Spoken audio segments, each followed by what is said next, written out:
Boa tarde a todos, bem-vindos a mais um webinar aqui da Anoreg, da Escola dos Notários e Registradores do Rio de Janeiro. Eu sou Alexis Mendonça Cavicchini e hoje tenho o prazer de apresentar esse webinar com um convidado bastante especial a respeito de dois julgados muito recentes desse ano do STF que tem impacto direto na vida dos cartórios. Um deles diz respeito ao ITBI e o outro diz respeito ao ITCMD. A Escola dos Notários e Registradores do Rio de Janeiro é aberta a todos. Nós temos diversos cursos no nosso canal de YouTube. Inclusive, tenho o prazer Deixa o Webinar Agora. Acabei de verificar, chegamos a 9.000 inscritos no canal do YouTube. Você que está vendo esse webinar e ainda não se inscreveu no canal do YouTube, se inscreva, é só clicar no sino que tem aqui no canto direito de cada vídeo. Se inscreva no canal, já chegamos a 9.000 inscritos e fico muito feliz com essa quantidade de inscritos, considerando que na semana passada, quando do webinar do Dr. Marco Aurélio Bezerra de Mello, nós chegamos à marca de 2 milhões de visualizações dos vídeos aqui no canal e agora chegamos à marca de 9.000 inscritos no canal. E, enfim, essa prova da confiança muito agrada e engrandece a todos nós aqui da classe. Pois bem, sem mais delongas, hoje tenho um convidado também muito especial, o Dr. Pedro Teixeira de Siqueira Neto, sócio-conselheiro do Bichar Advogados, advogado tributarista, que vai falar exatamente desses julgados e vou bater um papo com ele a respeito das repercussões desses julgados exatamente no dia a dia dos cartórios, na esfera extrajudicial. Obviamente, o titular de cartório lida com diversos impostos no dia a dia, e o imposto de renda que ele deve pagar, o ISS, que na maioria dos municípios já está regulamentado e deve ser recolhido também ao ente municipal, enfim. Então tem esses que são de responsabilidade de recolhimento dele por questões da própria atividade desenvolvida. No entanto, existem tributos, em especial o ITCMD, chamado no estado do Rio de Janeiro de ITD, apesar da maioria dos estados chamarem tributo de ITCMD, no estado do Rio de Janeiro, de onde falamos, é regulamentado e chamado de ITD, expressamente pela lei estadual, a 7174 de 2015, que regulamenta a matéria. E o ITCMD, apesar de não ser um tributo que, por conta da atividade, obviamente não deve ser pago pelo oficial, ele é um tributo que deve ser fiscalizado pelo oficial e pelos tabeliães de notas. Da mesma forma, o ITBI, o Imposto de Transmissão de Bens Imóveis. O ITBI também deve ser alvo dessa fiscalização. E agora tivemos dois julgados que trouxeram diversas dúvidas. Estamos aqui com o doutor Pedro Teixeira de Siqueira Neto, exatamente para sanar, ou pelo menos tentar sanar essas dúvidas a quais todos temos a respeito desses julgados.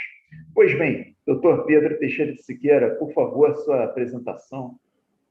Alex, primeiro, muito obrigado pelo convite para poder participar com vocês desse webinar. Para mim é um prazer e uma honra estar falando junto ao seu lado aqui para todo o público que nos assiste. Então, primeiramente, muito obrigado. Eu espero realmente conseguir esclarecer alguns pontos com relação ao julgado, mas provavelmente vou trazer algumas dúvidas também, porque, muito embora tenha se encerrado esse julgamento, especialmente muito breve, o do ITCMD, a gente ainda tem algumas controvérsias que decorrem principalmente da modulação, e eu acho que a gente vai falar um pouquinho sobre elas também, mas são dúvidas que ainda decorreram desses dois julgados, né?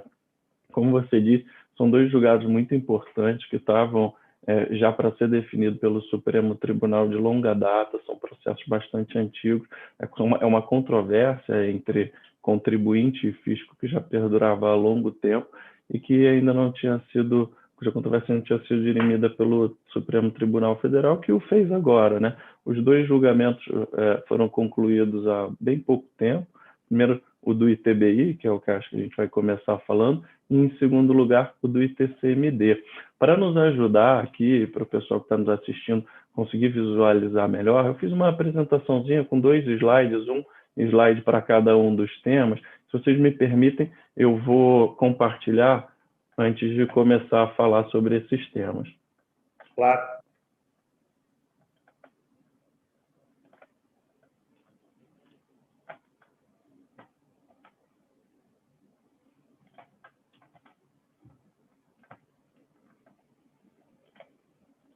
Não sei se já está aparecendo na tela para vocês a apresentação. Sim, sim. Tá sim. Então vamos lá. O primeiro tema que eu gostaria de trazer e que o Alex me incumbiu de falar com vocês, de respeito ao julgamento que ocorreu agora no Supremo Tribunal, tem 2 semanas atrás que ele foi finalizado, que é no agravo em recurso extraordinário 1.294.969, que é o tema 1124, e que tratava da possibilidade de você, na verdade, dos municípios fazerem a cobrança do ITBI sobre a cessão de direitos decorrentes de compromisso de compra e venda não registradas em cartório. Tá?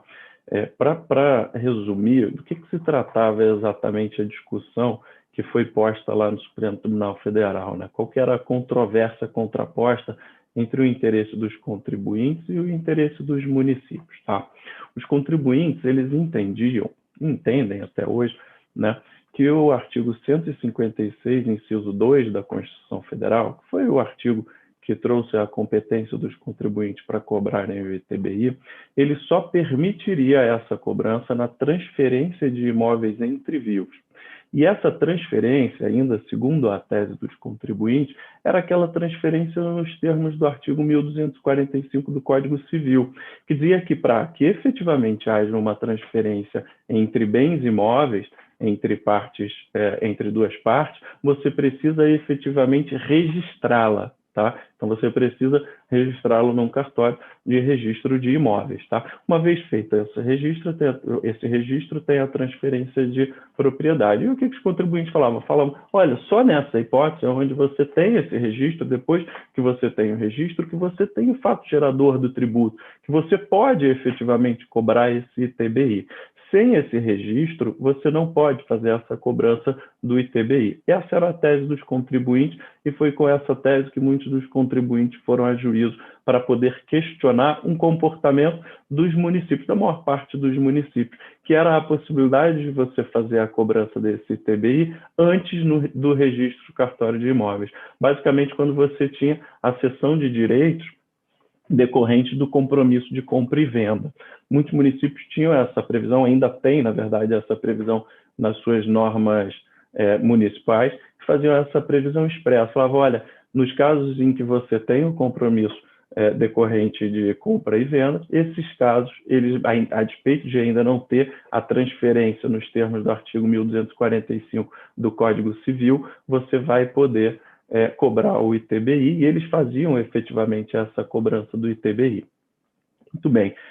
Como os cartórios são responsáveis por tributos não pagos, especialmente o ITBI, como o Dr. Alex falou, como eles são responsáveis por esse pagamento do ITBI, os cartórios necessariamente precisavam efetivamente checar se esse ITBI tinha sido recolhido no momento em que você tinha o registro dessa cessão do compromisso de compra e venda. Tá? A matéria chegou no STF e o STF foi instado a se manifestar sobre a possibilidade de continuar essa cobrança do ITBI nas hipóteses de cessão de compromisso de compra e venda. É importante frisar, sem registro do RGI. Tá?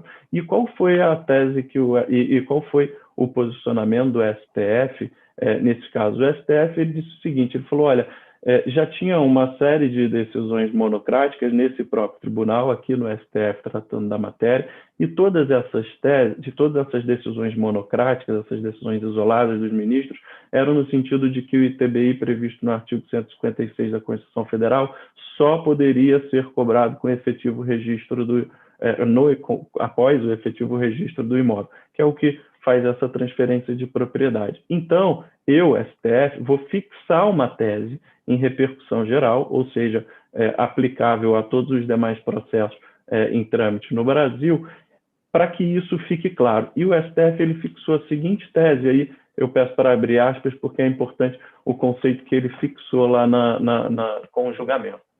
Abrindo aspas, diz o STF, o fato gerador do imposto sobre transmissão inter vivos de bens imóveis somente ocorre com a efetiva transferência da propriedade imobiliária, que se dá mediante o registro. Ou seja, o STF ele deixou claro que, sem o registro, você não tem o fato gerador do ITBI. Tá? Isso é muito importante para os contribuintes, porque tem uma série de processos tramitando em diversas esferas judiciais tratando sobre o tema, tá? E esse foi um recado do STF, que isso tem que ser observado em todos esses processos. Hoje, com a tese já fixada pelo STF, você não conseguiria o judiciário não poderia dar uma decisão diferente dessa, tá? Logo depois da fixação dessa tese, o município de São Paulo, que enfim, era a parte efetivamente do caso, o município de São Paulo opôs embargos de declaração e o processo ainda não transitou em julgado, tá? Mas é fato que essa decisão do STF, dada em repercussão geral, a despeito de não ter acontecido ainda o trânsito em julgado, ela possui efeito vinculante desde já. Então, hoje já é essa tese que está posta e hoje é essa tese que os contribuintes ou que o judiciário efetivamente vai precisar seguir, tá? E certamente os contribuintes vão ter sucesso em eventuais demandas que eles levem ao judiciário para questionar alguma lei municipal, alguma não, certamente os municípios ainda não conseguiram se adequar a esse novo posicionamento, então é provável que a maior parte, quase todas as leis municipais ainda façam a previsão dessa cobrança. Então, hoje esse é o cenário. E como que isso pode influenciar, acho que a atividade dos cartórios de maneira geral, né? Bom, eu acho que diante de uma demanda para você poder fazer esse registro do compromisso de compra e venda, pode eventualmente criar uma divergência, se o cartório vai seguir efetivamente o que está posto na tese fixada pelo Supremo Tribunal Federal, uma vez que isso foi em repercussão geral, ou se ele segue o que ainda está previsto na legislação do município, no sentido de que ele precisa exigir efetivamente a comprovação do pagamento do ITBI no compromisso de compra e venda.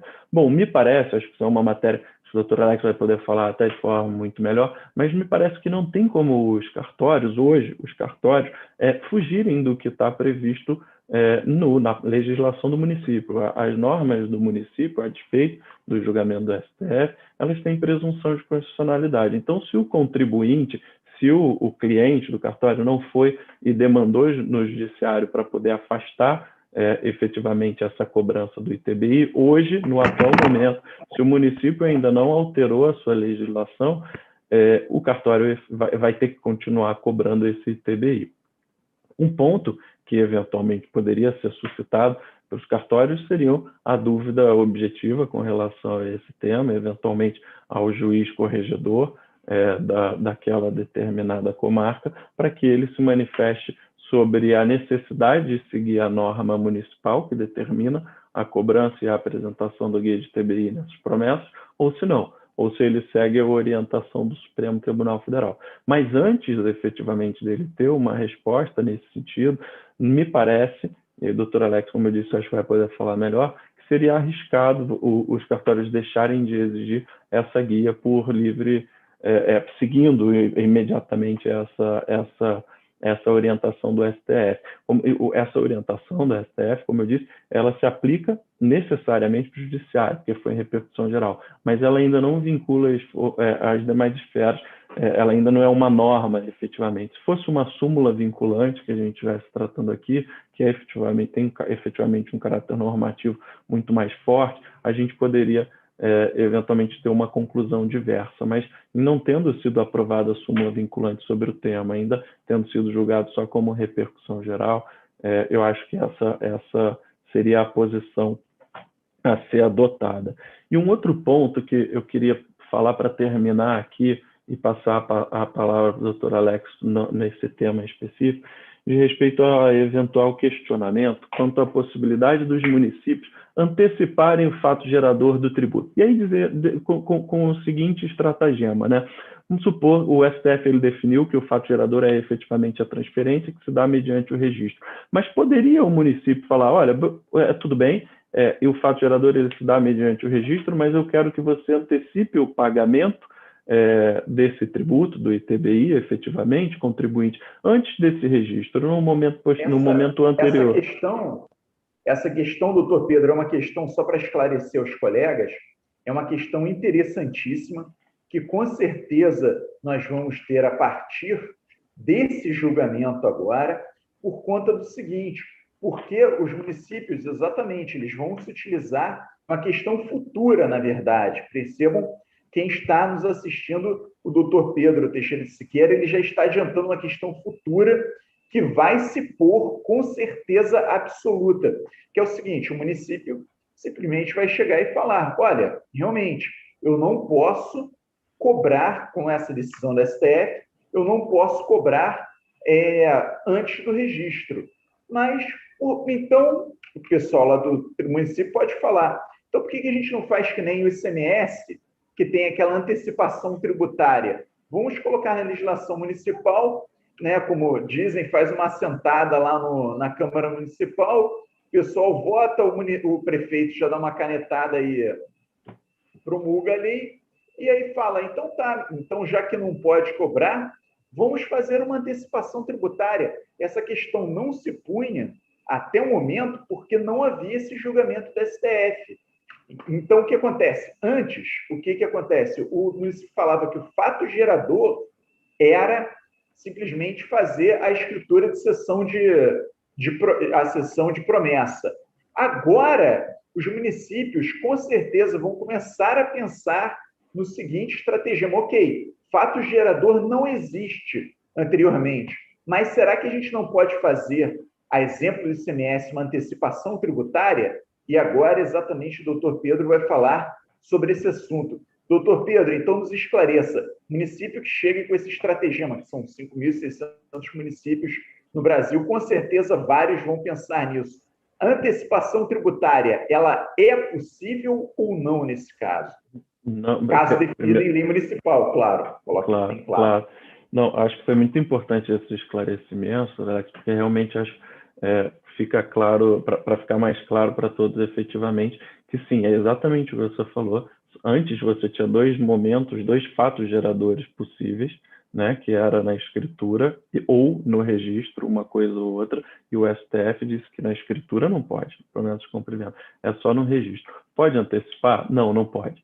Você só pode antecipar efetivamente o recolhimento de um tributo, né, com o fato gerador que vai acontecer no futuro, quando você tem essa previsão expressa na Constituição Federal. Você tem expresso na Constituição Federal essa possibilidade para o ICMS. Você tem uma figura dentro do ICMS, que é o ICMS Substituição Tributária, em que você pode antecipar o ICMS de uma cadeia inteira de recolhimentos, independente da ocorrência ou não desse fato gerador. Mas para o ITBI você não tem essa previsão na Constituição Federal. Então, para ele, você não pode fazer isso.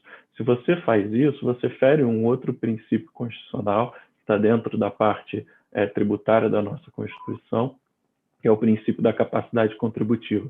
Você não pode cobrar um tributo se um fato gerador ainda não aconteceu, se você não tem um signo presuntivo de riqueza. Isso é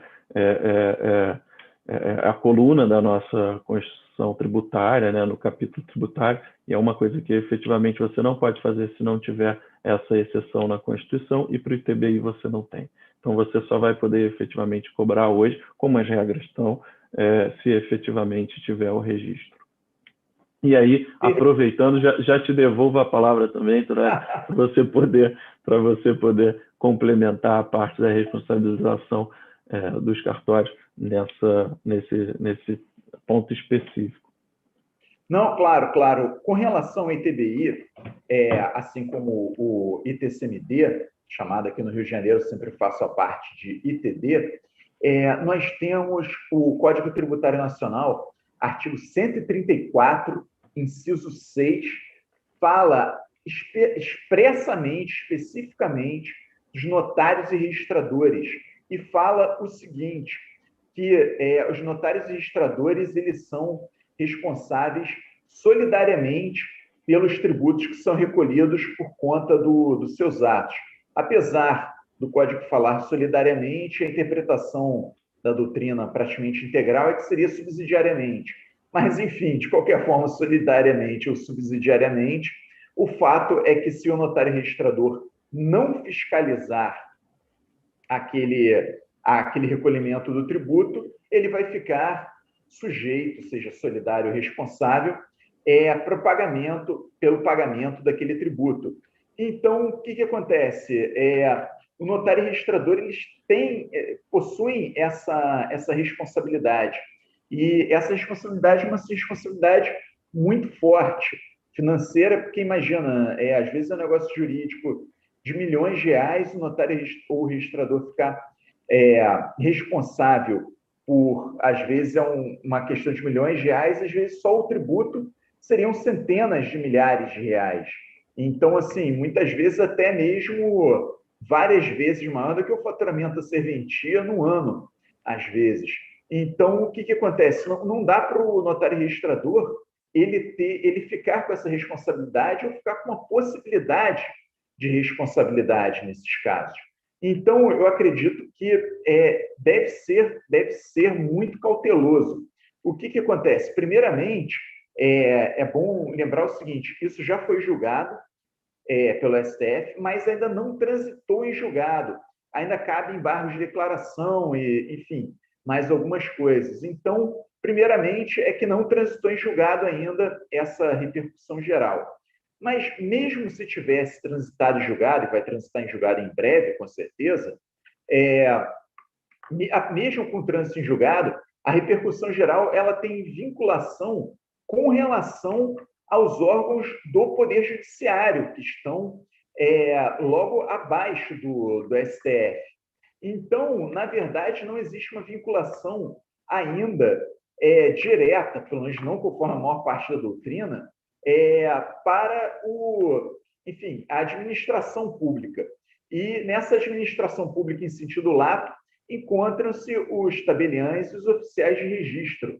Dessa maneira, me parece, concordando com a opinião do doutor Pedro Teixeira de Siqueira, que não é caso do oficial ou do tabelião dispensar o tributo. Ele deve falar para a parte, olha, e deve, claro, dentro da profilaxia jurídica, especialmente do tabelião de notas, ele deve chegar e falar para a parte, olha, você me apresenta ou o tributo pago, ou você me apresenta uma certidão, enfim, de isenção ou não incidência do tributo. Ou seja, essa responsabilidade, inclusive o Código de Normas do Estado do Rio de Janeiro e, com certeza, os outros estados todos, eles exigem que, na parte tributária, seja sempre apresentada uma certidão de isenção ou não incidência, ou ainda de imunidade, ou a guia do imposto recolhido. Então, eu acredito que o notário deve chegar e falar para a parte, ou o registrador de imóveis deve chegar e falar com a parte. Olha, o registrador de imóveis não, digo, porque o registrador de imóveis a princípio, vai ter que exigir essa certidão, vai ter que exigir o imposto pago, que é outra discussão que eu já vou entrar. Mas eu entendo que na parte do notário, ele deve exigir uma certidão do fisco municipal de que não há incidência tributária naquele momento. Isso até a orientação ser alterada, a orientação administrativa superior, seja por ordem administrativa superior do CNJ ou da Corregedoria de Justiça, ou ainda de juiz corregedor a qual esteja ele vinculado. Enfim, até a alteração do entendimento deve continuar pedindo a certidão de isenção, não incidência, deve falar com a parte, olha, tem um julgamento tal, você vai lá na Receita Municipal, você deve conseguir essa certidão, etc. e tal. Enfim, exatamente o que é responsabilidade para verificar imunidade, isenção e não incidência é da Receita Municipal, nesse caso, e deve ser dela a responsabilidade. ou seja, deve-se conseguir uma certidão falando que, conforme o julgamento e repercussão geral, número tal do STF, não incide, naquele momento da lavratura da escritura de cessão, o tributo. Posteriormente, sendo regulamentado de outra forma, aí sim poderia o notário dispensar. Outra coisa, e outra discussão interessantíssima é se o registrador de imóveis poderia dispensar ou não, que aí já é outro momento. Por quê? Porque no caso do registrador de imóveis, a partir do momento que entra a escritura para registro, aí sim, com registro, tem o fato gerador do tributo. Então, algumas pessoas, eu vi até em alguns grupos falando, poxa, mas aí o registrador de imóveis, se o fato gerador só nasce com registro de imóveis, o registrador de imóveis ele deve registrar e, no máximo, talvez, se tiver uma previsão municipal, avisar o município do fato gerador e o município que vá atrás do contribuinte, escreva em dívida ativa, faça uma execução fiscal contra o mesmo, etc., se ele não pagar. Enfim, no meu entendimento, até orientação diversa é que, como o registrador ele é responsável pelo tributo dos atos que ele pratica, eu entendo, e como a prenotação, o ato de registro ele retroage à data da prenotação, eu entendo, a princípio, até orientação diversa, que o registrador, este sim, deve continuar exigindo o tributo pago. Se a parte falar, mas o tributo, a obrigação tributária só nasce com registro, então eu tenho que pagar após o registro. Então, da mesma forma, o oficial vai chegar e falar para a parte, não, tudo bem, então você está me falando que a obrigação tributária só nasce com registro e você deve só recolher depois disso, então que venha uma certidão do município que diga que a parte pode fazer o ato registral sem ter pago o tributo ainda. Eu acredito que nenhum município vai dar uma certidão dessas, mas, enfim, se der, são 5.600 municípios no Brasil, não sabemos o entendimento de cada fazenda municipal. Mas, enfim, se der, enfim, vai estar isentando a responsabilidade do oficial de registro de imóveis. Uma certidão que fale claramente o seguinte, olha, só nasce com registro, o registro pode ser feito sem o recolhimento do tributo. Dessa forma, eu entendo, para resumir, eu entendo o seguinte, sempre deve-se exigir, no caso dos notários, a certidão de isenção, não incidência ou de imunidade, a depender como se interprete, provavelmente de não incidência.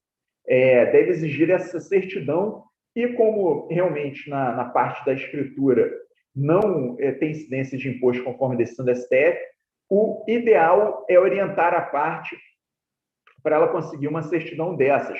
E também orientar a parte para pagar o tributo, me parece que seria uma péssima orientação e um péssimo uso da profilaxia notarial. E naquele dever que o notário tem de orientação das partes, orientação jurídica, enfim, das partes. Com relação ao ofício de registro de imóveis, até segunda ordem, continuar pedindo o imposto pago. E somente se a pessoa criar algum tipo de confusão, alguma coisa, falar que aquele município entende de outra forma, etc., então fala com a pessoa, olha, então fala, pega uma certidão, que eu duvido que vai conseguir, no ente municipal, falando que o registro pode ser feito sem o recolhimento de tributo, que ele vai ser pago a posteriori. Então, enfim, eu acredito que essa é a melhor orientação no momento para os notários e registradores, sempre pensando na gente evitar qualquer tipo de responsabilidade.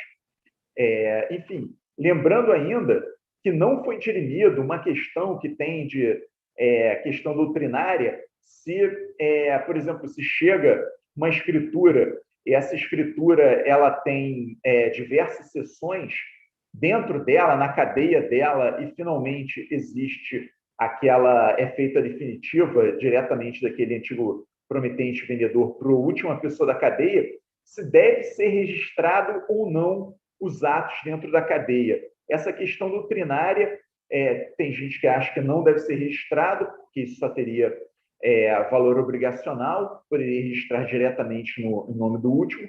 Tem gente que entende que deveria ser registrado cada ato. Isso não foi dirimido e não passa pela situação tributária. A situação tributária no registro de imóveis é sempre que se registrar a cessão da promessa, a princípio, deve-se continuar pedindo sempre a certidão de que o tributo foi pago. Certo? Então, eu acho que com isso a gente já consegue ter uma orientação geral bastante interessante, e lembrando que isso é até segunda ordem. Essa orientação de continuar pedindo a certidão do tributo pago, porque eu entendo que no momento do registro do tributo já tem que estar pago, e a prenotação é o entendimento que eu vou estar utilizando aqui no 4º Ofício de Registro de Imóveis do Rio de Janeiro, até segunda ordem, e creio que é mais prudente para os colegas. Enfim, e temos também, aliás, a respeito dessa questão, doutor Pedro, mais alguma coisa para falarmos? Não, acho que, enfim, concordo totalmente, Alex. Acho que o ato de registro é um ato complexo, não é um ato que ele se encerra efetivamente, acho que com o registro, mas acho que ele não começa só com o registro, né? Então, o fato de você cobrar o tributo assim que ele começa e vocês fazerem efetivamente essa exigência, me parece não ferir a regra da capacidade contributiva, né, que impede que você cobre esse tributo antes do fato gerador. O fato gerador, ele começou. Então, nesse caso, eu acho que especificamente você não teria essa vedação constitucional para fazer esse tributo e essa exigência. Então, estou 100% alinhado e acho que é bem por aí mesmo. Perfeito, perfeito. Então, recapitulando, desculpa assim, ser meio repetitivo para quem está nos assistindo, quem começou agora, o tabelião deve exigir ou o tributo, a princípio, o tabelião deve exigir ou o tributo pago, ou então, de preferência, recomendar às pessoas que procurem o fisco municipal para conseguir uma certidão de não incidência do tributo por conta do julgamento do RE, do STF. No caso, lembrando, no caso de cessão de promessa. Enfim, com relação a registro de imóveis, continuar cobrando o tributo. E fica também uma dúvida, já que na cessão de promessa só nasce fato gerador com registro, será que na escritura pública, aquela escritura pública chamada de definitiva, o fato gerador só começaria com registro? Seria também com registro? Me parece que sim, me parece também que sim. Porém, isso não foi algo de discussão do STF em repercussão geral. Todo momento, o STF apenas falou no caso de quando começa o fato gerador na seção de direitos aquisitivos da promessa. Então, também fica, eu acredito, essa dúvida da escritura, se poderia ser lavrada uma escritura sem o recolhimento de tributo ou não. E, de novo, na dúvida, se a parte falou alguma coisa, encaminhe ele para o ente tributário municipal responsável. Enfim, então vamos passar agora para o segundo tema aqui do nosso webinar de hoje. O segundo tema é exatamente a respeito de outro julgamento do STF. O primeiro que falamos era muito recente, esse então é recentíssimo, esse segundo julgamento agora, do RE 851-108. Esse então é mais recente ainda, e foi julgado agora na semana passada na STF. Qual que é o caso exatamente, doutor Pedro? Vamos lá. De fato, acabou de acabar, saiu do forno agora. O julgamento terminou na sexta-feira da semana passada.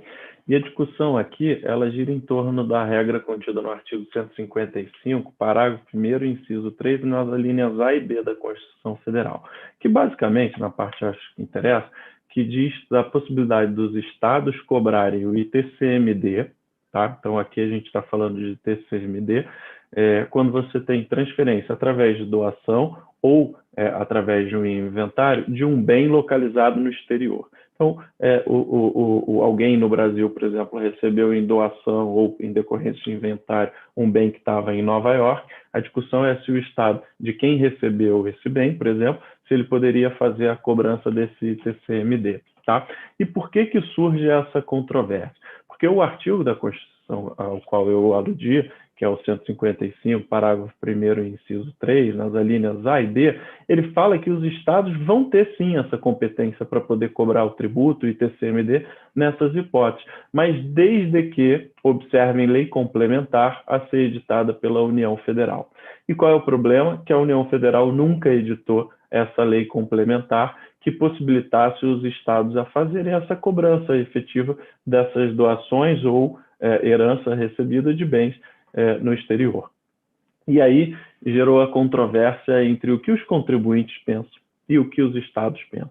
Os contribuintes entendem que, uma vez que inexiste essa lei complementar prevista no artigo 155, nenhum estado poderia fazer a cobrança do ITCMD nessas hipóteses. Os estados, por sua vez, eles falam o contrário. Eles falam, olha, se não tem a lei complementar, eu tenho que exercer a minha competência plena para a tributação, que está previsto no artigo 24, parágrafo 3º e 4º da Constituição Federal. Então, se tem uma omissão legislativa da União, eu, Estado, não posso ser prejudicado. Eu, Estado, eu tenho a prerrogativa, segundo a tese do Estado, eu tenho a prerrogativa de exercer plenamente essa minha capacidade contributiva e eu vou sim fazer a cobrança dos tributos do ITCMD nessas hipóteses. E os estados fizeram a cobrança dos tributos. Aqui em São Paulo, que foi o caso, inclusive, que chegou no STF, era daqui de São Paulo, aqui em São Paulo isso acontece, no Rio, em vários outros estados isso já acontece. Então, quando alguém recebe em doação ou em decorrência de uma herança um bem no exterior, hoje você tem efetivamente a cobrança do ITCMD pelos estados brasileiros. Tá? O STF se debruçou sobre a matéria e na sexta-feira, por maioria de votos, tá? Nesse caso foi por maioria de votos, o STF decidiu que, nesses casos específicos, como essa lei complementar era uma lei que tinha uma abrangência para evitar eventuais conflitos de quem cobraria o tributo, qual estado que cobraria o tributo dentro do Brasil, ela era uma lei complementar imprescindível, o que significava que o Estado não poderia exercer a sua capacidade legislativa plena para poder cobrar esses tributos de bens no exterior. Tá? Num exemplo, então, o STF definiu pela inconstitucionalidade dessas leis que fazem a cobrança desses tributos, tá? E o que isso significa numa abordagem prática, tá? Acho que para a gente conseguir enxergar. Se eventualmente um inventário for aberto aqui no estado de São Paulo e nesse inventário existam dois bens, um apartamento aqui no estado de São Paulo e um apartamento em Nova York, tá? O Estado de São Paulo ele entendia que o ITCMD ele incidia sobre essa base de cálculo dos dois apartamentos, tanto de São Paulo quanto de Nova York, tá? E cobrava o ITCMD sobre esses dois bens, sobre essas duas bases de cálculo, sobre essa base de cálculo integral. O STF definiu agora, então, por esse julgamento, que você pode cobrar o Estado, pode cobrar o ITCMD, por exemplo, pelo apartamento de São Paulo, mas não vai poder cobrar o ITCMD pelo apartamento de Nova York. Tá? Então, isso foi o que ficou definido no STF. Só que nesse caso específico, ao contrário do ITBI, teve uma proposta de modulação pelo ministro relator, que é o ministro Dias Toffoli, tá? Para que essa nova regra da não incidência do ITCMD para bens no exterior só passasse a valer depois da publicação do acórdão desse julgamento. Essa publicação ainda não aconteceu, mas a tendência é que aconteça ou até amanhã ou já na próxima semana, porque é algo que acontece muito, muito rápido. Então, até agora, até esse momento, os estados ainda poderiam fazer essa cobrança e da publicação em diante eles já não vão mais poder fazer essa cobrança, tá? Então, foi definida essa modulação. Só que foi ressalvada da modulação, isso é importante também falar, aqueles contribuintes que já tinham discussão judicial sobre o tema. Então, se eu discutia já esse tema, ou seja, a incidência ou não do ITCMD nesses bens do exterior que foram recebidos ou em doação ou através de herança, Se eu já discutia esse tema e eu não tinha feito o pagamento desse ITCMD, eu estou ressalvado da modulação e eu vou poder me aproveitar. Então, quem tinha ação judicial, eles preservaram dessa modulação de efeitos. Tá?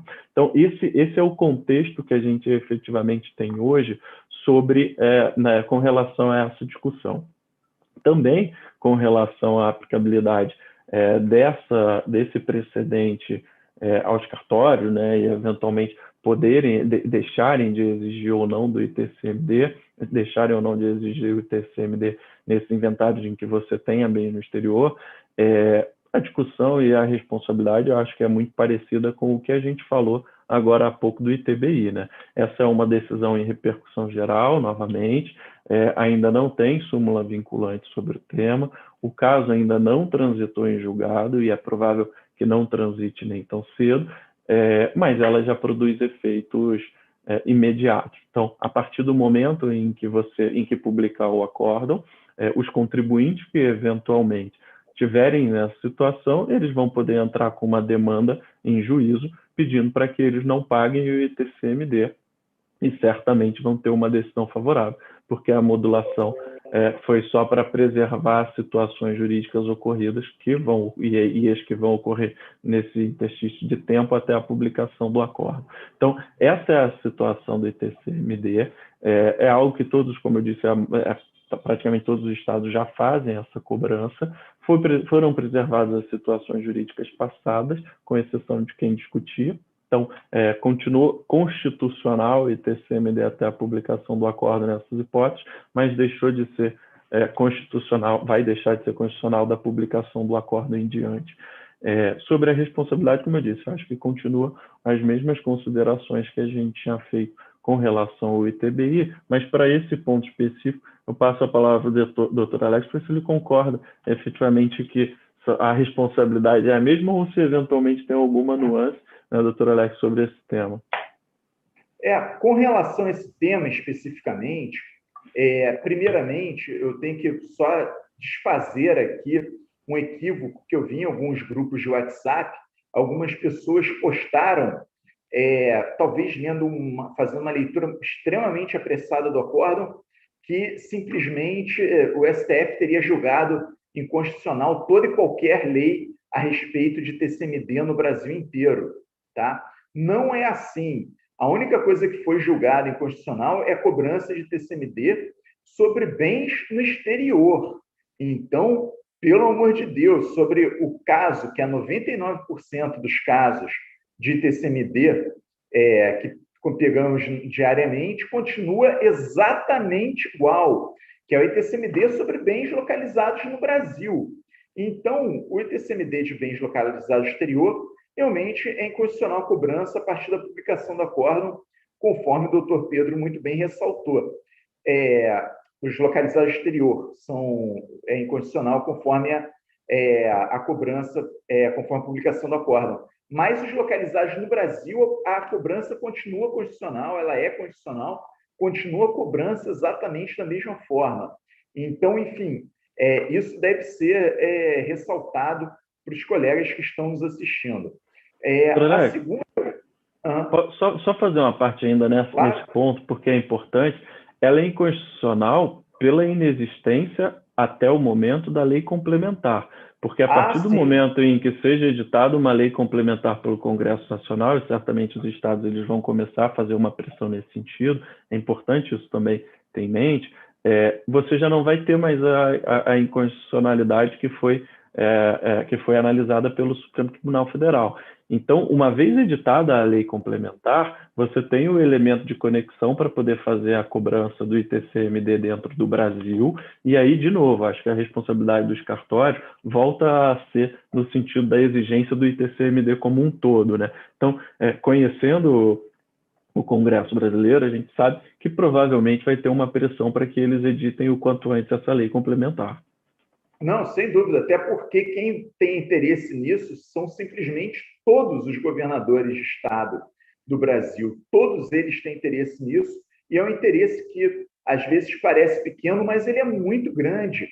É um interesse financeiro muito grande. Eu estava lendo uma matéria simplesmente falando só no estado de São Paulo, quanto que seria perdido de TCMD por conta disso dos bens de exterior. Quer dizer, então os governadores todos, independente de afiliação ideológica, partido ou qualquer coisa do gênero, com certeza irão fazer uma pressão no Congresso Nacional, especialmente no momento desses de crise, que os cofres públicos estão minguados, em especial os cofres públicos estaduais, né?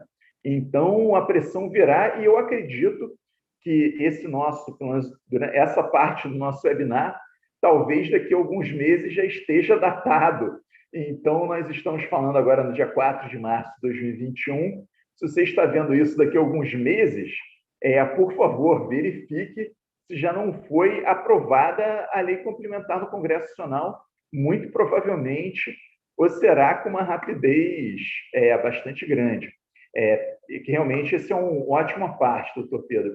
E o segundo ponto a ser falado é o seguinte: primeiro, o CNJ ele tem na resolução que trata, no provimento que trata a respeito de inventário e partilha extrajudicial, a proibição de inventário, do inventário de bens realizados no exterior. Então, o que acontece? Infelizmente, essa parte é muito criticada, essa parte do provimento do CNJ que trata do tema, até porque se o país fora aceita a escritura pública brasileira, por que não lavrar no Brasil e já resolver a situação? Então, o ITCMD a respeito de herança, no caso, de bens do exterior, ele não vai ser tão aplicável aqui no Brasil no caso de inventário, pelo menos não no momento, que no momento existe essa vedação de lavratura de escrituras. E para o registro de imóveis, claro, a gente está falando de bens localizados no exterior, os registros de imóveis, eles abarcam a totalidade brasileiros, abarcam a totalidade do território nacional, mas, obviamente, não abarcam nenhuma localidade fora do Brasil, por motivos óbvios. Então, realmente, no inventário, a discussão, por enquanto, ela não vai existir muito. A discussão maior seria no caso das doações. Eu até estive conversando com o doutor Gustavo Bandeira, grande tabelião aqui do 8º Ofício de Notas da capital do estado do Rio de Janeiro, sobre esse tema, e ele entende, por exemplo, que é perfeitamente possível a lavratura de escritura de doação sobre bens do exterior. Claro que deve ser verificado pelo notário anteriormente se o outro país destinatário da escritura, aceita uma escritura pública lavrada aqui no Brasil, obviamente traduzida, apostilada, etc. Se ele aceitaria essa escritura pública. Se ele aceitar, ele não vê nenhum tipo de impedimento para a lavratura dessa escritura pública. Mas, mais uma vez, a orientação, então, vai ser uma coisa restrita para os tabeliães de notas. Mas a orientação, acredito que é exatamente a mesma a que demos anteriormente, e a orientação é exatamente essa, quer dizer, os tabeliães de notas que lavrem escritura a respeito de bens situados no exterior, de doação de bens situados no exterior, orientem a parte a respeito deste julgado e orientem ela a conseguir uma certidão junto da não incidência do tributo, enfim, não sei se vai ser chamado pelas fazendas ou de isenção ou de imunidade, mas eu acredito que no mais técnico seria não incidência. Não acha, doutor Pedro, ou estou errado? Sem dúvida, não incidência, né? Seria uma certidão de não incidência tributária, enfim, independente como a fazenda estadual, ela venha chamar esse tributo, enfim, e com essa certidão lavrar a doação, certo? Então, seria a orientação na parte nesse sentido. Fala, olha, você consegue uma certidão, mas sem a certidão eu não posso lavrar isso. Enfim, então, realmente ficaria bem durante a profilaxia jurídica. Mas isso desses bens situados no exterior, mais uma vez, eu repito, daqui a alguns meses, talvez a situação mude. Não sei se daqui a alguns meses, talvez ano que vem, enfim, não sei quando, mas o provável é que mais cedo é mais provável do que mais tarde, nesse caso. Então, fica exatamente essa orientação até segunda ordem para os colegas tabeliães de notas. E, repetindo, pelo amor de Deus, não repitam o que falaram em grupos de WhatsApp. O ITCMD é sobre, nesse julgamento do STF, é para bens localizados no exterior. Bens localizados no Brasil, que são 99,9% do movimento dos cartórios, a tributação continua exatamente da mesma forma. Certo, doutor Pedro? Alguma coisa para acrescentar? Perfeito, exatamente. Para bens dentro do país, a gente tem, na verdade, a possibilidade de um movimento inverso, que é o aumento da alíquota do ITCMD na maior parte dos estados brasileiros. Já está começando esse movimento. O movimento já começou, na verdade, há 2, 3 anos atrás, né? Porque você tem limite de 8%, a maior parte dos estados tinha um limite, tinha uma alíquota inferior a 8%, e isso é algo que a gente está vendo, e com a pandemia, com a necessidade de arrecadação, está vindo com muito mais força. Então, dentro do Brasil, continua o ITCMD e provavelmente com uma carga majorada no curto ou médio prazo. Então, realmente, com essas observações do doutor Pedro, enfim, então, com um resumo aqui a respeito dos dois julgados importantíssimos do STF, seria, eu diria, até segunda ordem, continuar pedindo, no caso dos tabeliões de notas, no caso do ITBI das sessões, continuar pedindo as certidões, ou no caso de não incidência, ou então o pagamento do tributo, só que no caso o ideal é orientar a parte para conseguir uma certidão de não incidência, né? E, enfim, no caso de registro imóvel, no caso de escrituras públicas, as definitivas, a orientação, enfim, o STF ele falou a respeito só das sessões, mas, enfim, vamos ter que esperar orientações superiores, e do registro de imóveis, a princípio, continuar cobrando o tributo quando do registro, né? Isso tudo até orientações posteriores. A gente está gravando, mais uma vez, repito, 4 de março de 2021, são as orientações que nós temos para dar hoje, da pessoa do tabelião, do oficial de registro, se cautelar em relação a isso. E com relação ao ITCMD, a decisão é sobre bens no exterior, e no caso de doação de algum bem no exterior, continuar, a princípio, falando a respeito do julgado e pedindo para a parte conseguir uma certidão de não incidência. Hoje, excepcionalmente, nós não vamos ter perguntas do público, até porque o tempo hoje é um pouco mais curto do que o usual. Normalmente, nós abrimos para perguntas do público, hoje foi feito exclusivamente via YouTube. Nós não tivemos o público via Zoom, como sempre fizemos, porque realmente foi organizado quase que a toque de caixa esse webinar pela grande demanda dos colegas. Então, eu agradeço até o doutor Pedro Teixeira de Siqueira Neto, advogado, conselheiro do Bichar Advogados, advogado especialista e mestre em direito tributário, pela participação, assim, o convite foi feito segunda-feira dessa semana, estamos aqui na quinta-feira e o doutor Pedro ele se disponibilizou, então, coisas que agradecemos demais em nome da Anoreg RJ e da Enoreg RJ, agradecemos demais essa participação do doutor Pedro. Lembramos a todos que nos sigam aqui no canal, temos muitos vídeos a respeito de direito notarial, registral, direito civil, temos até uma série de direito constitucional.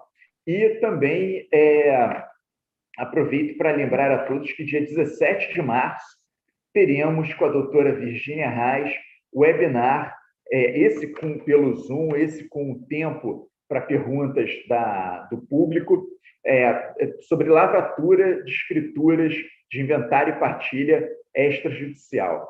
Então, dia 17 de março, anotem na agenda, já teremos um novo webinar.